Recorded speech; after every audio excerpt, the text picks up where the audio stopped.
Good afternoon. I'm Joe Herbert, your Erie real estate agent. And today I want to talk about how to buy a house. It's April 5th of 2023. And in Erie County, Northwest Pennsylvania, in Erie, Pennsylvania, and the surrounding suburbs, it is still a seller's market. And it's very challenging for buyers to buy houses.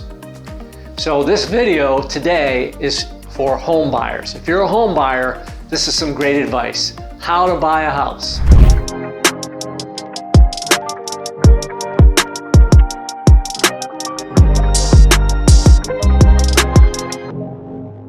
Number one, don't start until you are ready. And what ready means is you could make an offer and buy the house that you look at. I have buyers all the time wanting to look at houses, and then I ask them, well, are you pre-approved? Do you have cash? Do you have a house to sell? And often they tell me, well, we're not ready yet. We want to buy something in a couple months. No, I'm not pre-approved. They're not ready, okay? If you're not ready to go through a house and write an offer, then you're not ready. And you're wasting your time, you're wasting the realtor's time. And if you get a pre-approval from a lender, that pre-approval has an expiration date, you're gonna waste the pre-approval. And I promise you, anything you're looking at now won't be on the market 3 months from now anyway. So don't start until you're ready to buy. That's step number one. Number two, be pre-approved, and if you're a cash buyer, have your proof of funds ready before you start looking at houses. I can't tell you how many times buyers take me through a house. I'm like, okay, let's write an offer. Get me your pre-approval. And they're like, oh, we're not pre-approved. And then they go to get a pre-approval, and it turns out they think they're gonna buy a $300,000 house, and they're only pre-approved for $200,000. Or worse, they can't even get pre-approved. Get pre-approved so you know how much you can buy. And this pre-approval or proof of funds has to be submitted with an offer anyway.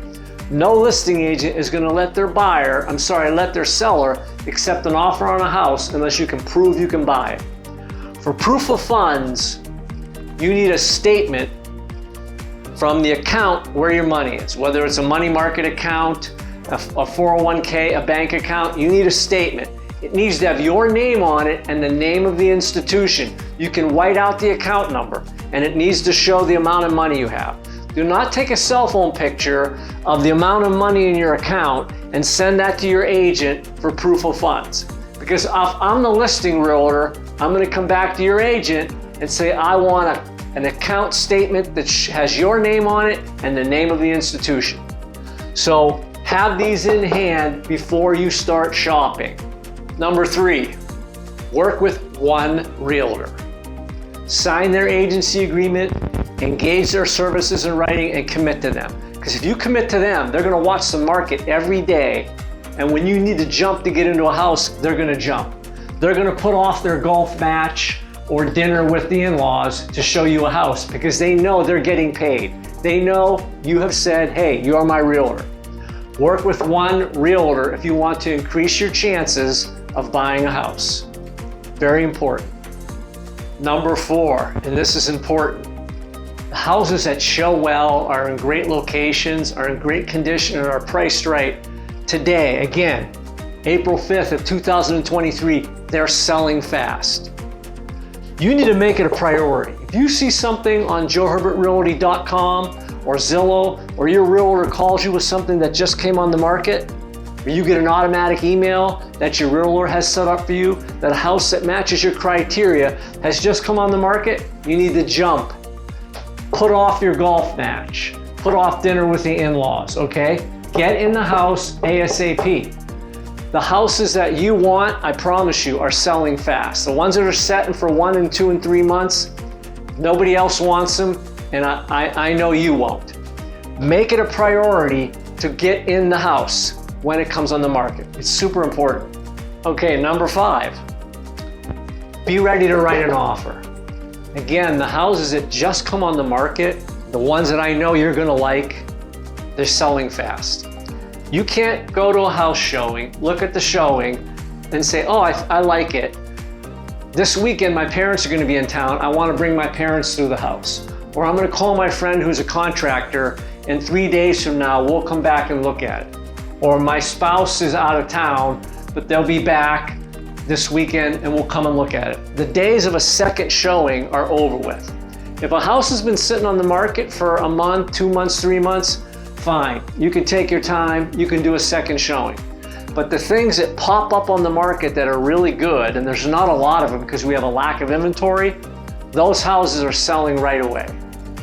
So when your showing is done, you need to be ready to make a decision, because the good houses that sell fast, within 1 to 3 days, they're getting multiple offers. You need to be ready to make an offer when your showing is done. Number 6, try to minimize contingencies. And I say try. If you have to sell your house to get the equity out of your house, to buy the house you're looking at, then you have to have a contingency in your offer that says, my offer for your house is contingent on me selling my house. But if there's any way possible to not have that contingency in there, do it. Because the buyers that writing offers with a contingency to sell their house, they're the least desirable buyers, okay? And again, that might work. Whoops, dropped my pen, doesn't matter. That might work if the house has been sitting on the market for 1 to 3 months. But if it's a new house, it's just come on the market, it's getting a lot of showings, it's going to have multiple offers, you've got to minimize contingencies. Another contingency is a home inspection contingency, or a radon test, or a pest test. Again, if you can, try to not have all those inspections or minimize the number of inspections. Because the more contingencies you have, the less competitive you're going to be as a buyer. Now, if you have to get a bank loan and you're pre-approved, then you're going to have your financing contingency. That's okay. You still could get beat out by a cash buyer, and that's the way it goes. But try to minimize contingencies. If the house has well and septic, I would not waive those contingencies. You always want to get a well. You always want the well tested, and you always want that septic system tested. But again, if you're working with one realtor and it's a good, competent realtor that's been in the game for a while, they're going to help you figure out what contingencies you should have and which ones you can waive. Very important. Okay, number 7, don't negotiate. Let me explain what that means. Again, if a house has been on the market 1 month, 2 months, 3 months, then maybe you can offer less than asking, because more than likely the house is overpriced. It's either overpriced for the location, the functionality, or the condition.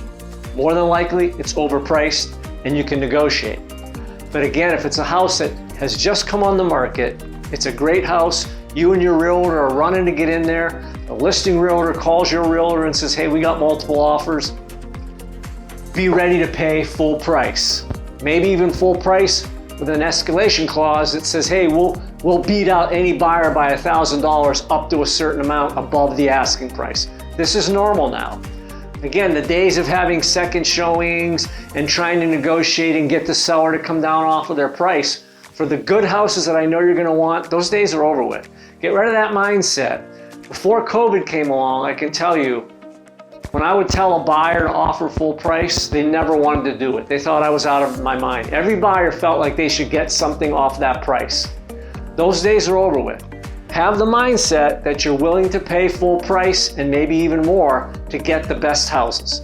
So get rid of this I need to negotiate mindset. So those are 7 great tips on how to buy a house in April of 2023 in Erie County. Again, I'm Joe Herbert, your Erie real estate agent. If you're thinking about buying or selling real estate, text or call me at my number, 814-602-6181. And don't forget, this is a great video. If you want to see more content like this, click the thumb to like it, subscribe to my channel, and then click the bell so you get notified when more of this great content comes out. Thanks for watching.